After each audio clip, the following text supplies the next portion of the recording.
Hello everyone, I welcome you all at HSSC computers YouTube channel. तो बहुत दिनों के बाद आज हम वीडियो बना रहे हैं। तो काफ़ी बच्चों की ये क्वेरी है कि वो ये चूज़ करना चाहते हैं कि अगर हरियाणा पुलिस SI में होता है और अगर मंडी सुपरवाइजर में होता है तो हम किसको चूज करें। तो आज की वीडियो का हमारा यही टॉपिक है कि मैं आपको हरियाणा पुलिस SI और मंडी सुपरवाइजर दोनों के बारे में इतना खोल के बताऊंगी, उसके प्रोज एंड कॉन्स दोनों चीजें मैं आपको बताऊंगी। Then you have to decided which in post you want to go. ठीक है, दोनों में से फिर आप डिसाइड करना है कि आप किस में जाना चाहते हो। हर एक पॉइंट, हर वो चीज डिस्कस करी जाएगी जहां जहां आपको कहीं से पता ही नहीं चली होगी अभी तक दोनों पोस्ट की। ठीक है, दोनों का ग्रेड पे बताया जाएगा, दोनों की अगली प्रमोशन बताई जाएगी, दोनों की हर्डल्स के बारे में हम बात करेंगे और दोनों की जो लग्जरी ऑब्वियसली वो तो हम गवर्नमेंट एम्प्लॉय में एज ए गवर्नमेंट एम्प्लॉय चाहते हैं, वो तो यहाँ आपको बताई ही जाएगी। तो चलिए शुरू करते हैं बिना किसी देरी के। तो क्वेरी मैं यहाँ पे सबसे पहले बताऊंगी कौन सी पोस्ट बेस्ट है। ठीक है, तो आप डिसाइड करना कि फिर आपको किस में जाना है। तो सबसे पहले शुरू करते हैं हरियाणा पुलिस SI से। देखो, हरियाणा पुलिस SI का मतलब होता है सब इंस्पेक्टर, सबको पता है, फिर भी मैं लिख देती हूं, सब इंस्पेक्टर। ठीक है, तो यहाँ पे सबसे पहले मैं SI जाने के दो तरीके हैं, दोनों की बात बताऊंगी। एक तो वो बच्चे जो सबसे पहले कांस्टेबल लगेंगे, उसके बाद वो SI तक जाएंगे।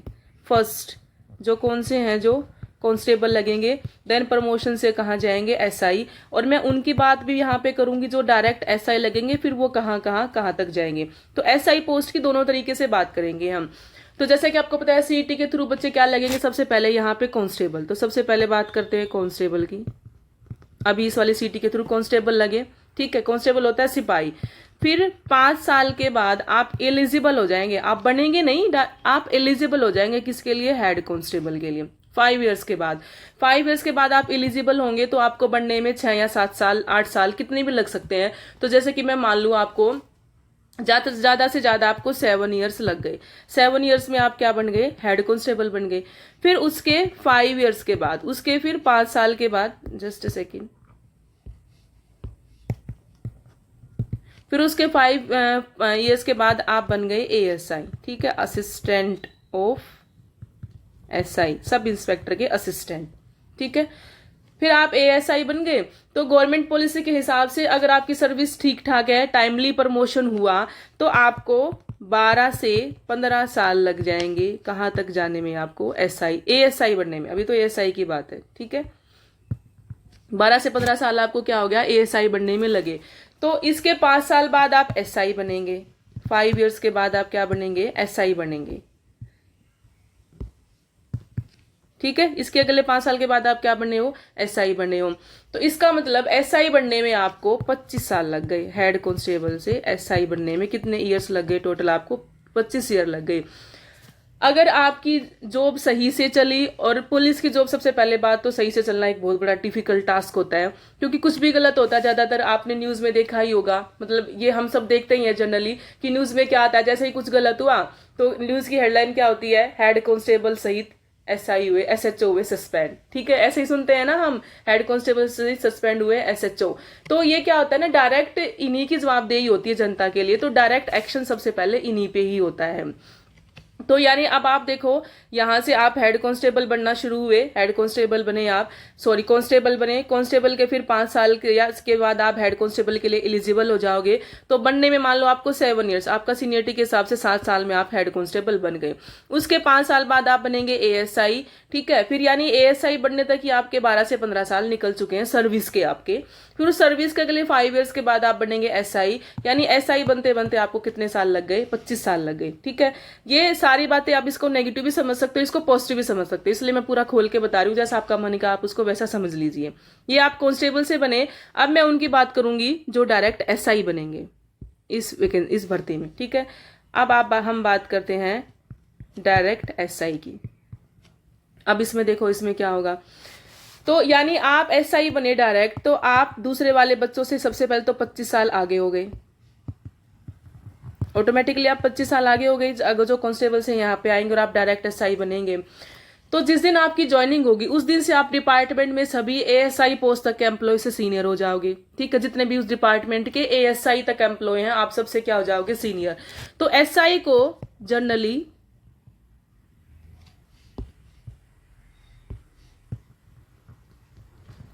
जनरली क्या मिलती है, पीपी। पीपी को बोलते हैं पुलिस पोस्ट। पुलिस पोस्ट का मतलब होता है चौकी, आपने सुना होगा, गांव में होती है जो। ठीक है, एक दो गांव, जो कोई बड़ा गांव होता है उसके आसपास पुलिस चौकी होती है। तो एसआई बनोगे आप। एसआई बनने के बाद आपको मिलेगी पीपी। पीपी का इंचार्ज होता है कौन, एसआई, यानी पुलिस चौकी का इंचार्ज होता है एसआई। तो जब तक आप, और एक बात और है, इसको आप जब तक आप यहाँ पे इंस्पेक्टर नहीं बन जाते, जब तक आप इंस्पेक्टर नहीं बन जाते तो आपको क्या कहा जाता है, पीएसआई। पीएसआई का मतलब होता है प्रोबेशनरी इंस्पेक्टर। ठीक है,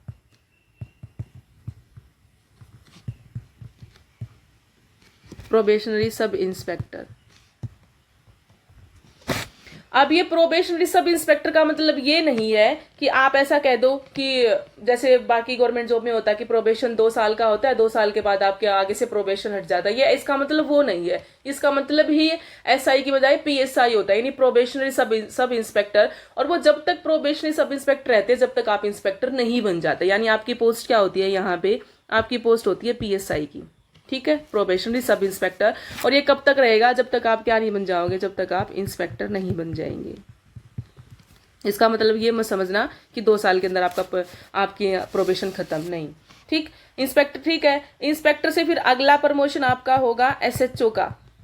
ठीक, ऑलरेडी। ठीक है, तो जो एसएचओ होता है वो पुलिस स्टेशन यानी थाने का हेड होता है। ठीक है, इसको फिर एसएचओ को क्या मिलेगा, पुलिस स्टेशन। उसको मिली थी पुलिस पोस्ट यानी चौकी, और इसको क्या मिलेगा, थाना मिलेगा, पुलिस स्टेशन। ठीक है, ये थाने के क्या होते हैं, आपके हेड होते हैं, एसएचओ। तो इसका मतलब यहां से आपके पास काफी पावर स्टार्ट हो जाएगी जब आप पुलिस स्टेशन आपके अंडर में होगा, जब आप एसएचओ बन जाएंगे। जैसे कि अब मैं एक एग्जांपल आपको बताती हूँ, जो हमारी लास्ट एसआई बने हैं, तो वो जो रिक्रूटमेंट है वो 2016-17 में आई थी। ठीक है, 16-17 में आई थी, और आपको पता है उस पर 20 नंबर का कोर्ट केस भी अभी चला हुआ है। 20 नंबर दिए थे गवर्नमेंट ने उनको ईडब्ल्यूएस के, और एक गवर्नमेंट जॉब के लिए 20 नंबर आपको फ्री में मिल जाना मतलब आपका बहुत बड़ा एज हो जाता है। ठीक है, तो यहाँ तो 5 नंबर ही इलीगल थे जब हमारे वाली रिक्रूटमेंट हुई थी, तो कैंसिल हो गए हैं। लेकिन 20 नंबर उनको दिए गए थे। अभी उस पर क्या चल रहा है, कोर्ट केस चल रहा है। तो मैं यहाँ से ये बात बताना चाहती हूँ कि उनकी ज्वाइनिंग जो 16-17 में भर्ती हुई थी, तो 18-19 में उनकी ज्वाइनिंग हुई थी। ठीक, यानी मतलब अभी भी पीएसआई बने हुए 6 से 7 साल तो उनको हो गए हैं, हो गए 6 से 7 साल उनको। तो यानी जब आप बनोगे तो ये एक तो ये आपसे ऑलरेडी सीनियर है, सीनियर हो गए। तो सबसे पहले तो ये इंस्पेक्टर बनेंगे, जो सब लास्ट वाले रिक्रूटमेंट के केस में जो चल रहे हैं वो इंस्पेक्टर बनेंगे। फिर बाकी जो प्रमोशन के थ्रू एसआई आएंगे। ठीक है, प्रमोशन कांस्टेबल से हेड कांस्टेबल, हेड कांस्टेबल से एसआई, ऐसे बन के आएंगे तो वो बनेंगे एसआई, यानी वो भी आपसे सीनियर हो गए। तो एक तो आपसे ये सीनियर हो गए जो बने हुए हैं ऑलरेडी पीएसआई, केस चल रहा जिनका। फिर जो प्रमोशन के थ्रू आएंगे वो भी आपसे सारे के सारे सीनियर हो गए। और आप भी अपनी रिक्रूटमेंट में सीनियर नहीं है कि जैसे ही आप बन गए एसआई और अगली लिस्ट में आपका प्रमोशन हो गया, बाकी तो सीनियर है ही आपसे। आपकी भी डिपेंड करेगी रैंक क्या आई है। ठीक है, जैसे कि सपोज करो 400 पोस्ट आई इस बार, मतलब बता रहे हैं कि 400 मेल की आएंगी और 65 कितने किसकी आएंगी, फीमेल की आएंगी। तो टोटल मान लो कितनी होगी, 465 पोस्ट हो गई, 465 में आपकी रैंक है 41। ठीक है, थोड़ा लिख के बताती हूँ। मान लो कह रहे हैं ऐसा अप्रोक्सीमेट कि 400 पोस्ट आएंगी आपकी मेल एसआई की, और 65 पोस्ट आएंगी आपकी फीमेल एसआई की। ठीक है, तो टोटल होगी 65 पोस्ट। मान लो मैं मेल की बात करूं, जैसे मेल में आपकी 301 रैंक आ गई, 301 रैंक आ गई, तो यानी जो 300 लोग हैं वो आपसे क्या है, आपसे सीनियर हैं। तो पहले ये जो 300 लोग हैं ये बनेंगे आपके, उसके बाद आपकी सीनियरिटी में आपका नंबर आएगा। ठीक है, तो ये भी मतलब यहाँ तक आपको इंस्पेक्टर बनते बनते हर उस चीज को मिला देना है, आपके पहले वाले को भी मिला दिए जाए जो पीएसआई लगे हुए जिनका कोर्ट केस चल रहा है वो, और जो कांस्टेबल के थ्रू प्रमोशन हो के जाएंगे एसआई वो, और आपकी 300 रैंक, आपकी 301 रैंक आपसे 300 ऊपर। अगर मैं इन सबको ओवरऑल मिला दूं तो जैसे 15 साल से कम तो आपको नहीं लगने, ठीक है, 15 तो आपको लगेंगे ही लगेंगे। कहाँ तक बनने में? आपकी प्रमोशन से इंस्पेक्टर बनने में। ठीक है, अब इंस्पेक्टर के बाद आप बनेंगे डीएसपी। यहाँ आप बन गए इंस्पेक्टर, इसके बाद आप क्या बनेंगे? डीएसपी। ठीक है, फिर डीएसपी बनते हैं, फिर क्या बनते हैं? एएसपी, और एएसपी के बाद आप बनते हो एसपी। तो जनरली एसपी तो मतलब लास्ट तक बन सकते हो, लेकिन ज्यादातर लोग जो है वो डीएसपी और एएसपी तक ही रिटायर हो जाते हैं। ठीक है, तो अब मैं इसकी बात करती हूँ, ये तो इसकी प्रमोशन हायरार्की थी। अब इसकी जॉब प्रोफाइल के बारे में बात करती हूँ कि कितनी मुश्किल और कितनी आसान है। ठीक है, तो अब मैं बताऊँ आपको इसका जॉब प्रोफाइल। देखो, अब आप यहाँ से खुद चूज करना है कि आपको क्या चाहिए। ठीक है, हर टाइप के लोग होते हैं, किसी को कुछ प्रेफरेंस होती है जॉब में, तो किसी को कोई प्रेफरेंस होती है जॉब में। तो देखो, यूनिफॉर्म में नो डाउट चार्म होता है ना। आप यूनिफॉर्म की जॉब करते हो तो उसका एक अलग ही रुतबा और एक अलग ही जज्बा है, ये हम सब एक्सेप्ट करते हैं, चाहे वो पुलिस है, चाहे फौज है, चाहे नेवी है, चाहे आर्मी है, कोई भी है, यूनिफॉर्म की जॉब का अलग ही चार्म होता है। इसका सबसे पहला एक फायदा तो ये कि जब आप ट्रेनिंग में जाओगे ना, तो आपकी पर्सनैलिटी बिल्कुल ही डिफरेंट हो जाएगी। जैसे आप गए हो जहां से उठ करके, और जब आप वापिस वहां से आओगे तो आपका बिल्कुल पर्सोना एकदम डिफरेंट हो जाएगा, और आपके अंदर वो चार्म होगा, और आपकी यूनिफॉर्म के अंदर भी वो बहुत चार्म होगा। ठीक है, तो स्टार्टिंग में जब ट्रेनिंग में जाते हो तो उस टाइम तो आते हैं खूब मजे। ठीक है, इसका ये फायदा सबसे पहला, ट्रेनिंग में आपको आएगा एंजॉय, आपकी पर्सनैलिटी हो जाएगी बिल्कुल डिफरेंट, और आपकी बॉडी में और आपकी यूनिफॉर्म में होगा चार्म। फर्स्ट पॉइंट ये इसका फायदा है। ट्रेनिंग हो गई कंप्लीट, ट्रेनिंग के बाद आपको मिल गई पीपी। ठीक है, चौकी मिल गई आपको, तो यानी यहां से आपकी ड्यूटी क्या हो गई? स्टार्ट। ड्यूटी स्टार्ट हो गई आपकी। तो इतना ड्यूटी स्टार्ट होते ही आपके ऊपर इतना प्रेशर होता है, इतना प्रेशर होता है। इसको मैं देखो 2-3 एग्जाम्पल से समझाऊंगी, आप खुद समझेंगे कि जैसे कुछ घटना घट गई अचानक से, कोई भी इंसिडेंट हो गया। ठीक है, आपको क्या करनी है? एफआईआर करनी है। ठीक, एफआईआर करते टाइम आपको किसी मंत्री जी का फोन आ जाए या किसी पावरफुल आदमी का फोन आ जाता है। ठीक है, तो अब आप क्या करोगे? गलत चीज को सही करने के लिए तो आप क्या करोगे? तो यार अगर आपने सही किया तो आपका मेवात कैडर तैयार है। ठीक है, क्योंकि देखो, अब इस चीज को भी मैं गलत नहीं मानूंगी, थोड़ी सी बात करते हैं इसके ऊपर। क्योंकि एमएलए एमपीज को कौन चुनता है? हम चुनते हैं, हम वोट देते हैं। अगर हम वोट दे रहे हैं, राइट टू वोट है, तो कहीं ना कहीं हम ये भी चाहते हैं सुप्रीमेसी कि भाई हमने उसको चुना है तो हमारा काम जल्दी हो जाए, क्योंकि वो हम चाहते थे कि वो बने, तभी तो हमने उसको चुना है कि वो कुछ करे हमारे लिए। इसमें ये चीज गलत भी नहीं है। और मंत्रियों को कोई वोट देगा तो जैसे भाई मुझे कोई इतनी पावरफुल पोस्ट पे ले जा रहा है, तो मुझे मेरे जो सपोर्टर है उनका सहयोग करना भी मेरा बनता है। ये एक अपना ह्यूमन बिहेवियर है, नेचुरल, वो भी अपने ह्यूमन बिहेवियर से काम कर रहे हैं। तो अब आपको चूज करना है। फोन आना भी गलत नहीं है और मानना भी गलत नहीं है, लेकिन कोर्ट से बड़ा कोई नहीं होता। ठीक है, तो यहाँ पे किसी पावरफुल आदमी का और किसी मंत्री जी का फोन आ जाए तो आप उस टाइम पे सही करेंगे या गलत करेंगे? अगर आपने वहां पे मंत्री जी की बात नहीं मानी तो आपका मेवात कैडर है तैयार। ठीक, तो अब आप बताओ, लेकिन आपने अगर बात नहीं मानी तो मेवात कैडर तैयार, और आप मानोगे क्यों नहीं? क्यों नहीं मानोगे आप? सही बात, मतलब आप गलत क्यों करोगे किसी के साथ? आप फिर अगर आपने गलत किया तो इसका मतलब आपने जस्टिस नहीं दिलाया, जो कि आपकी यूनिफॉर्म की जिम्मेवारी थी। आप क्यों किसी की बात, अगर मंत्री किसी चीज के लिए आपको फोर्स कर रहा है तो आप यही सोचोगे ना कि मैंने फिर ये वर्दी पहनी क्यों है। लेकिन आपको वहां मजबूरी में बहुत बार ऐसा होगा कि आप अच्छे खासे फंसेंगे, आप नहीं मानोगे मेवात कैडर तैयार। आपने मानी तो आप नहीं मानी तो आपको ऐसा लगेगा कि मैं फिर जस्टिस दिलाने के लिए मेरी यूनिफॉर्म का काम ही क्या है। तो मेंटली आपको बहुत स्ट्रोंग होना है मतलब इसके लिए, इस ड्यूटी के लिए आपको मेंटली बहुत स्ट्रोंग होना है, और वाइजली आपको डिसीजन लेने, सबसे पहली बात। ठीक है, मेंटली स्ट्रोंग होना जरूरी है आपको, और आप ट्रांसफर के लिए हर वक्त रेडी रहिए। अगर आप बात नहीं मानेंगे किसी की भी, आपको लगता है कि नहीं मैं जस्टिस ही दिलाऊंगा, मैं गलत नहीं कर सकता, तो आप गलत नहीं कर सकते, और ये आपकी पावर है और आपको करना भी नहीं चाहिए। बस ये है कि आपको इस चीज के लिए तैयार रहना है। ठीक है, इस चीज के लिए आपको तैयार रहना है, स्ट्रोंगली आपको इस पोस्ट में जाके ऐसा रहना है कि किसी भी वक्त रेडी है, किसी भी वक्त हम जा सकते हैं। तो एसआई के बारे में सबसे पहली घटना। ठीक है, दूसरी मान लो, ये फर्स्ट बात हम, ये तो मतलब पॉलिटिकल प्रेशर है। सेकंड बात, चलो मैं आपकी फैमिली की बात करती हूँ। सेकंड बात करते हैं फैमिली। ठीक है, जैसे मान लो कल दिवाली है, आपकी पूरी प्लानिंग है, अच्छे से तैयारी, आज ऐसे दिवाली मनाएंगे, वैसे दिवाली मनाएंगे। जिनकी शादी हो रखी है उन्होंने बच्चों के साथ कुछ प्लान किया हुआ है, कि वाइफ के साथ कुछ है, मम्मी पापा के साथ मिलकर कुछ करने का प्लान है, इस बार हम वैसे करेंगे, ये करेंगे दिवाली भी, क्योंकि बहुत बड़ा फेस्टिवल होता है अपने इंडिया में तो दिवाली, और है भी। अब ये यही फेस्टिवल बचा हुआ जिसको हम खुशी से सेलिब्रेट करते हैं। अचानक से हो गया कहीं दंगा। आपकी लग गई ड्यूटी। ठीक है, आपकी ड्यूटी लग गई घर में, मतलब आपने जो पूरा फंक्शन तैयार कर रखा था वो आपको मतलब इस तरीके से स्ट्रोंगली सेक्रीफाइस आप खुद तो करोगे, लेकिन आपको फैमिली को भी उस टाइम पे बताना समझाना होता है। इसलिए तो लोग फौज की नौकरी को भी थोड़ा सा वैसा मानते हैं, अदरवाइज फौज से बड़ी कोई नौकरी नहीं है। लेकिन लोग यही सोचते हैं ना कि टाइम पे छुट्टी नहीं मिलेगी, तो आपके फैमिली को भी आपके साथ साथ स्ट्रोंग होना पड़ेगा उस टाइम पे, और आपको वहां तक स्ट्रोंग होने तक उनको लेके जाना, क्योंकि इतना स्ट्रोंग कोई होता नहीं है। आपने वो चीजें झेली जब आप उनको समझाओगे, तो मतलब मेंटली बहुत स्ट्रोंग होना आपको जरूरी है। ठीक है, अब है कोर्ट में बात कैडर की बात, और दूसरा अगर आपने बात मंत्री जी की मान ली और कोर्ट में आपके इतने चक्कर लगेंगे, और हाई कोर्ट से बड़ी कोई चीज नहीं है। मंत्री जी बड़े नहीं है, आप बड़े नहीं हो कोर्ट से। ठीक है, अगर वो चीज आपकी गलत प्रूव हो गई कि आपने उस टाइम पे गलत किया, प्रेशर में आकर के कोई बहुत बड़ा मुद्दा बन गया, तो फिर आप देखो कि आपको फिर क्या होगा। ठीक है, ये आप डिसाइड करो, फिर कोर्ट से बड़ा कोई नहीं है। तो आप कभी कभी ऐसे डलीमा में फंसोगे, इतना स्ट्रेस आएगा मेंटली, आपको ऐसा लगेगा कि पुलिस की नौकरी तो करनी नहीं चाहिए, इस टाइम पे ऐसा फील आती है। तो इन सब चीजों, हालांकि टेम्परेरी होती है सारी चीजें, टाइम विल पास, तो बस आपको थोड़ा सा स्ट्रोंगली और डेडिकेशन दिखाना पड़ेगा इस जॉब के लिए। ठीक है, फिर अगर आप एसआई बन गए तो सबसे ज्यादा आपके कोर्ट में चक्कर लगते हैं। डिस्ट्रिक्ट कोर्ट में तो आपको हर वीक जाना होता है, कुछ ना कुछ केस ऐसा होगा कि आपको डिस्ट्रिक्ट कोर्ट जाना ही होगा हर वीक, और high court time to time high court भी जाते रहना है।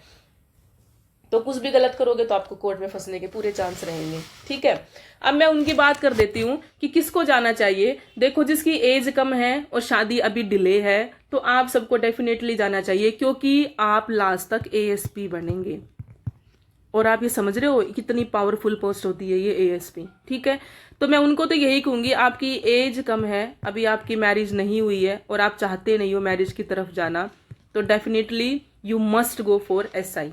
आपके लिए ही बनी है ये पोस्ट। ठीक है, मंडी सुपरवाइजर के कंपैरिजन में, क्योंकि आप एएसपी तक बनेंगे लास्ट में जाते जाते। बाकी अगर फीमेल की बात करी जाए, फीमेल अगर मैरिड है, देखो अनमैरिड है तो एक अलग बात है, लेकिन अगर मैरिड है तो थोड़ा चैलेंजिंग है, क्योंकि फैमिली के साथ साथ पुलिस की ड्यूटी थोड़ी चैलेंजिंग और डिफिकल्ट टास्क है। ठीक है, मैनेज करना, दिन में, रात में, दंगों में, कभी भी आप 2 दिन घर नहीं गए, 3 दिन घर नहीं गए, कुछ भी हो सकता है आपके साथ। तो take decision wisely and accordingly, ये मैं आपको पहले ही कहूंगी कि डिसीजन लेने से आप थोड़ा सा सोचिएगा।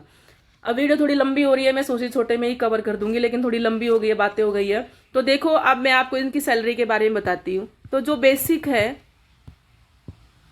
बेसिक दोनों का सेम है, 35,400। ठीक है, बेसिक दोनों का सेम है 35,400। तो थोड़ा सा आप बात करते हैं मंडी सुपरवाइजर के बारे में।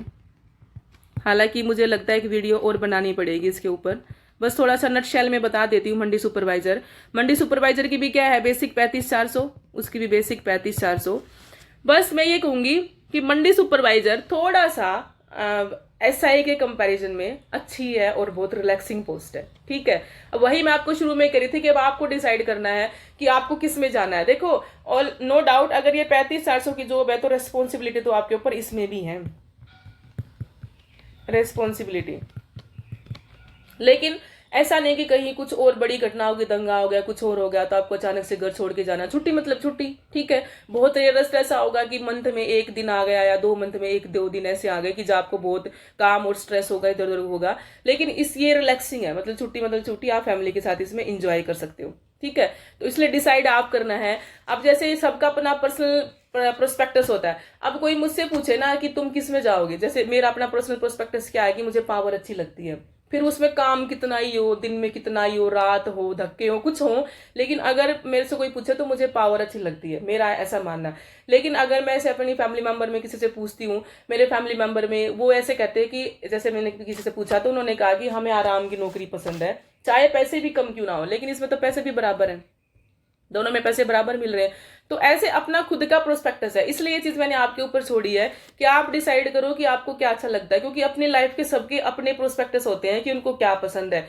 सैलरी दोनों में बराबर है, ऐसा तो नहीं कि मंडी सुपरवाइजर आपको कम दे रही है, आपको ऐसा ही ज्यादा दे रही है, ऐसा तो नहीं है। बेसिक दोनों की बराबर है, बस अपना चॉइस है कि आपको किस में जाना है। जैसे मुझे कोई कहे तो मैं पावर की जॉब में जाऊंगी, मुझे अच्छा लगता है, फिर दिन हो रात हो फैमिली को मैं सेक्रीफाइस करने के लिए रेडी हूँ। ऐसे किसी और से पूछोगे उनको ये लगेगा कि नहीं, हमें कोई भड़क नहीं चाहिए जीवन में, बस हमें सरकारी नौकरी है, पैसे आ जाएंगे, हम कर लेंगे, टाइम पास हो जाएगा, हम नहीं जाएंगे। तो ऐसे आपका प्रोस्पेक्टस है, आप दोनों में से वाइजली चूज करो कि आपको किस में जाना है।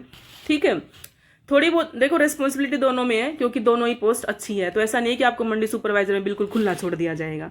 चलो अब इसके प्रमोशन के बारे में बात करते हैं। मंडी सुपरवाइजर का प्रमोशन,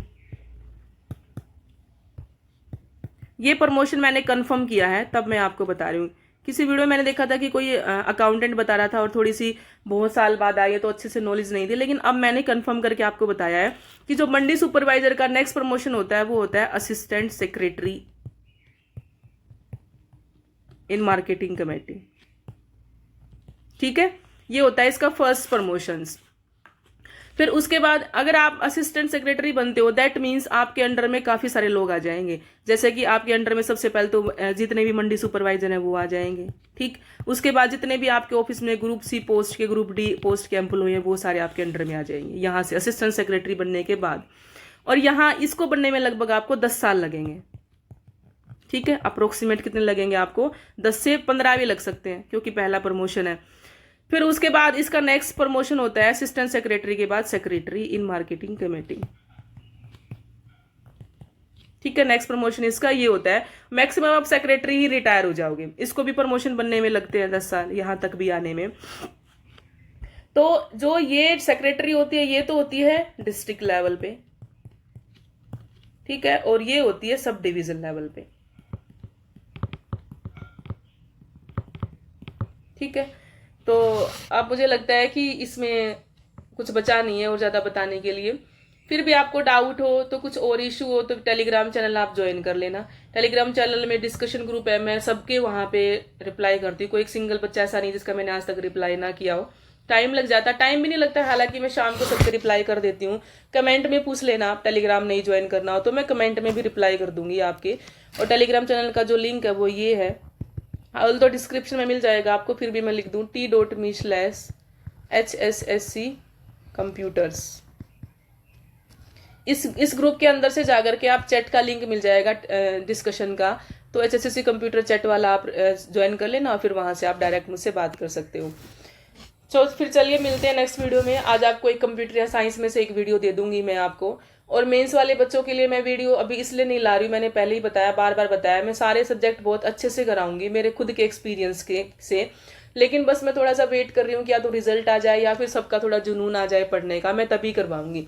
ठीक है, तो जब भी आपको लगे कि yes we are ready now, आप मुझे बता देना कमेंट में या टेलीग्राम पे, उस दिन से हम अपनी मेंस की क्लासेस शुरू कर देंगे। मैं बिल्कुल रेडी हूँ, बस आप लोगों की हाँ की वजह से वो लेट हो गई है।